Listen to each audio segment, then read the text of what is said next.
గౌతమ మహర్షి పుత్రుడైన శరద్వంతుడు వేద విద్య కన్నా ధనుర్విద్యపై ఉన్న మక్కువతోటి అదే అభ్యసిస్తానని మహానిష్టతో గొప్ప తపస్సు ప్రారంభించాడు. ఆ తపస్సు భగ్నం చేయటానికి దేవేంద్రుడు జలపద అనే అప్సరసును పంపుతాడు. ఆమె తన తపస్సు భగ్నం చేయటానికి వచ్చిందని అక్కడి నుంచి వేరే చోటికి వెళ్ళిపోతాడు. అయితే ఈలోపే అతనికి స్ఖలనమై అది 2 భాగాలై ఆడ మగ శిశువులుగా పుట్టారు. వేటకై వచ్చిన శంతన మహారాజు అక్కడ ఉన్న ధనుర్బాణాలను జింక చర్మాన్ని చూసి ఎవరో బ్రాహ్మణోత్తముని పిల్లలని భావించి కృపతో వారిని పెంచాడు కాబట్టి వారు కృపుడు కృపి అయ్యారు. తర్వాత శరద్వంతుడే వారిని తీసుకెళ్లి పెంచుతాడు. కొంతకాలం తర్వాత భీష్ముడు కృపుణ్ణి ఆచార్యుడిగా హస్తినాపురానికి ఆహ్వానించాడు. మహాభారత యుద్ధం తర్వాత బ్రతికి ఉన్న కొద్ది మందిలో కృపాచార్యులు ఒకరు.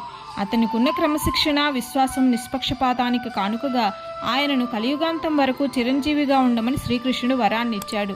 విష్ణు పురాణం ప్రకారం వచ్చే మన్వంతరంలో సప్తర్షులలో ఒకడుగా ఉంటాడు కృపా.